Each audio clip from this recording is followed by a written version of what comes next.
Hi, in today's video, I'm going to share with you the 3 things that you are probably doing wrong in coping with psoriasis or any other skin disease, or for that matter, any illness. And I'm saying this based on my 3 decades of suffering from psoriasis, which has now converted into eczema. And I also currently have folliculitis. So a lot of things going on, and I'm currently in the healing process. So if you would like me to make more of these healing videos, then please give this video a like, because that is the only way for me to know that you appreciate and would like to see more of such videos. So now back to the topic of 3 mistakes you are probably making in coping with any stubborn disease or any chronic disease. Now, the first thing is what we tend to do when we are not well. We tend to complain, and then if we find someone else also who has a similar problem or the same problem, then we tend to discuss that a lot.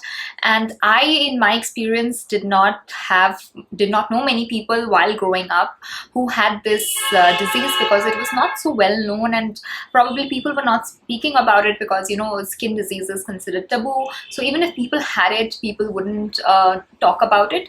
And then over time, because of social media and me just meeting people who have the same affliction as me, I have discussed it, but not in length. And only when I went to the hospital did I find other people who also has the same affliction as me, and had I would say I had it. I don't have it anymore.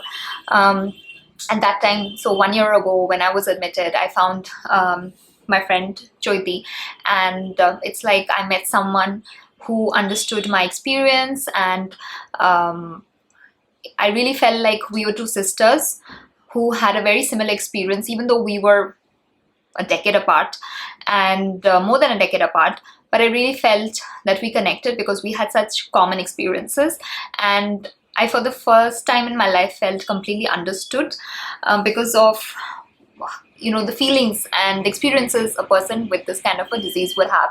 Not to say that others who've had it, not to say that people who don't have this disease are not understanding me. It's just that every disease has its own set of problems. So I felt very understood, and we were almost finishing each other's sentences because of the very similar experiences. And while that is great, and I felt very good for the time I was in the hospital, but I think it took me quite a while, I think almost 8 to 9 months, for me to realize that discussing this with her, and that being the foundation of our friendship, was good for the foundation, but not for the long term. Because the more you discuss about a disease or any affliction, even with the best of intentions of finding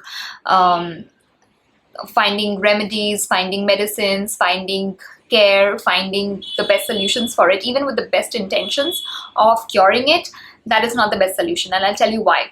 Because according to Eastern medicine, according to Eastern values, according to science, metaphysics, and spirituality, whichever is your piece of cake, you can choose accordingly. But according to all, whether it's spirituality or science, the more you focus on something, the more it grows. So even if you are discussing, let's say, something as simple as that many other people can relate to, is probably acid reflux, okay, or acidity.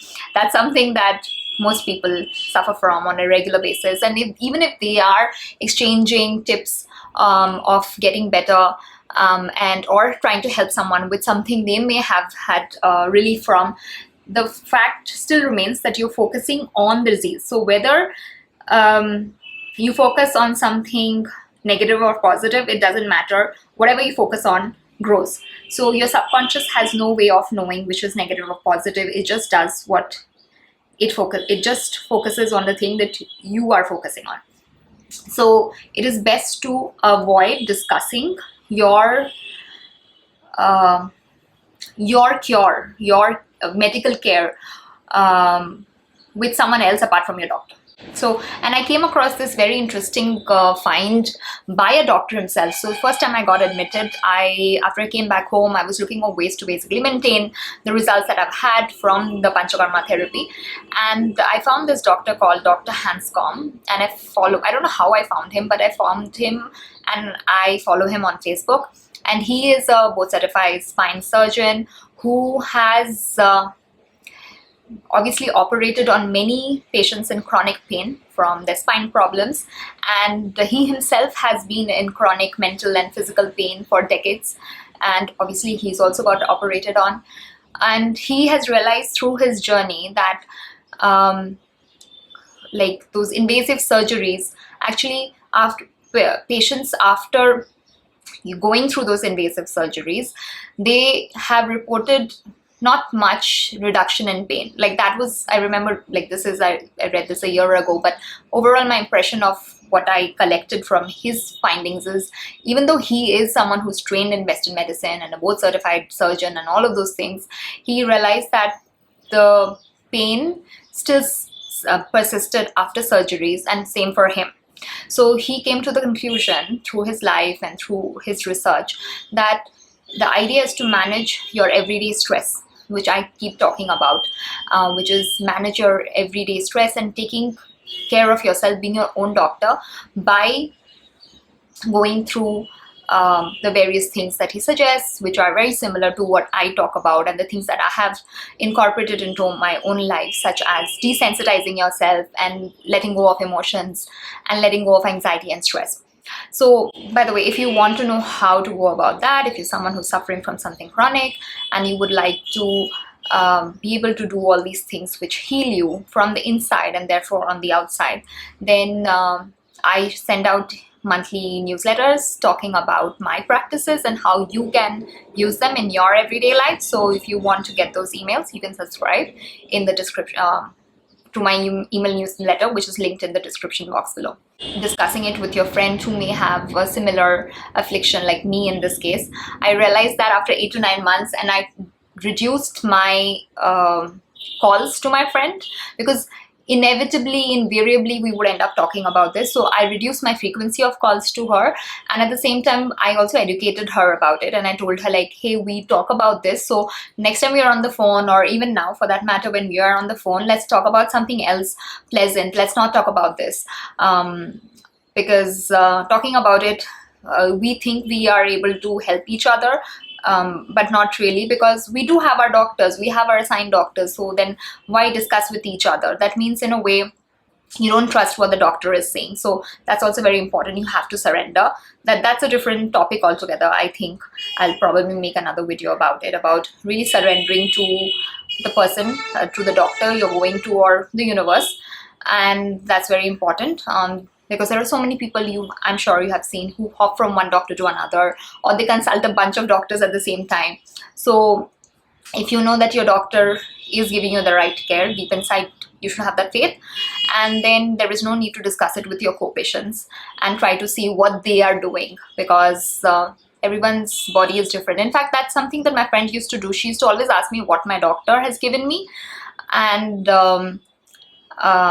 but it would be sometimes different from hers and so on, and then she would get very freaked out and nervous about me getting some different medicines or ointments, or the doctor asking me to do something and not asking her to do it.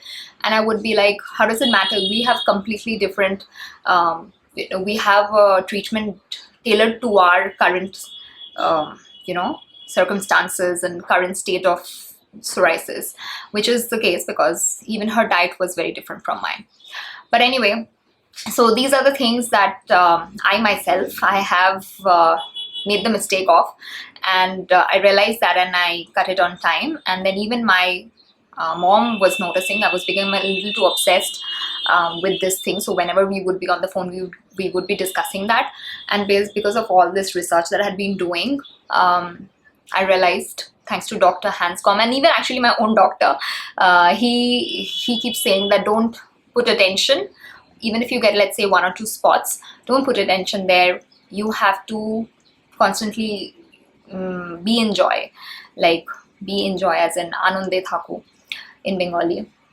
So even if it's there, you should not focus on it, because whatever you focus on grows. Okay, now second point, which second mistake which people make is, of course, this is something I noticed this time. So I had 2 other patients who were admitted along with me. One of them is the guy I mentioned who saw my video and came to the hospital and got admitted. Within a month of him getting psoriasis spots, he did the research, found my video on YouTube, and he got inspired to come and visit the hospital. So he had only 2 spots, so I was very curious how did he take it so seriously for him to come all the way to the hospital. He's pretty far away and do this very rigorous therapy, because I assume that unless you've been really suffering, you wouldn't go through such a strict and difficult therapy. So I was like, you don't look at all like someone who's got psoriasis, because he's really got like you have to really strain your eyes to find them. So he said, I went online and I saw pictures of other people having it, like the severe psoriasis cases, and that freaked me out. So I knew that I had to do something. That was one case. The second case was of the other lady who was with me in the same cabin after a few days of my third admit, and she had initially come to the hospital because she was getting some itch on the soles of her feet, and she had been directed to the skin department, and they told her that she has vitamin D deficiency. So she went back home, googled vitamin D deficiency, which said that according to Google, she found resources telling her that she should have more cheese, and then she bought tons and tons of cheese and she ate that, and then over the next 2 months it got worse, and then she started getting even itch, basically psoriasis on the palms of her hand too, and it became so bad that it was debilitating and interfering with her everyday life, whether be it her making food or even walking, doing her exercise. Everyday life became difficult, and then she got admitted when things got worse, and then she got to know after she came to the hospital that she has psoriasis and not vitamin D deficiency. And then she was telling me that, it's the skin doctor's skin department in that hospital, it's their mistake. They told me it's a vitamin D deficiency, and they have and because of that I went home and researched, and I had cheese, and now cheese apparently makes, like, dairy and all these things make it worse, because we are asked to avoid all those things. Like cheese and heavy cream and all those things, because they don't get digested, and that's true. I can testify that whenever I'm off dairy, it leads to better digestion. So then I was like trying to tell her that in all this, like when she explained the whole thing, I was like, no, the doctor never told you to have cheese. She was like, no, he said that I have vitamin D deficiency, and I went and researched this and I found this. I was struggling to explain to her that nowhere did the doctor ask her to have cheese. It was her own, we say, in Bengali I will say, her own doctory, nije daktari te, she decided that she needed to have more cheese, right? So and that probably made her psoriasis worse. She was unable to see how she made her own situation worse by being her own doctor. So these are the 2 examples of people going to social media, again, not surrendering to their own doctor, and being guilty of that myself. And I'm not going to talk about myself, but yeah, I'm going to talk about these 2 other people. And yeah, so don't do that. Don't be your own doctor, and also don't basically go down the social media rabbit hole and make things worse for yourself, even though you think that you can diagnose yourself, which I am very guilty of doing, and I've got glared down by doctors earlier in this very hospital, but that's a different story from many years ago. And don't do that. And yeah, why you shouldn't do that is because when you go down the social media rabbit hole, you'll see things, you'll see extreme cases, which may not be your case. Like with these cases, they had just like had it for 1 month or so, and they were seeing all the images on social media, researching, and just making it worse. Again, what do you focus on grows. So if you're seeing images of people with severe psoriasis when you've just got on 1 or 2 spots, and you're thinking, and those images are filled in your head, what do you think is going to happen? So yeah, don't do that. The last and final mistake that people do in coping with psoriasis or any chronic disease for that matter is that they socially withdraw.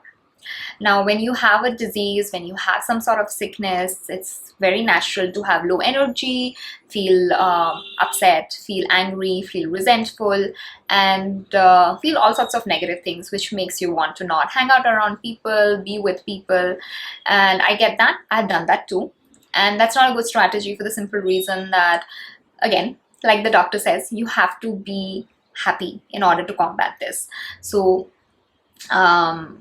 you cannot isolate and then feel negative and get depressed and again go down that rabbit hole of negative emotions without that further triggering your psoriasis. So understand that you feeling negative, you feeling positive and happy and laughter and just doing things that you want to do with your life, regardless of your health, to the best of your energy levels and capability, is that your ability to do that is very important in you being able to combat this. So it's like, I know it's tough, but that's where the test is, and probably that's the lesson we are supposed to learn here.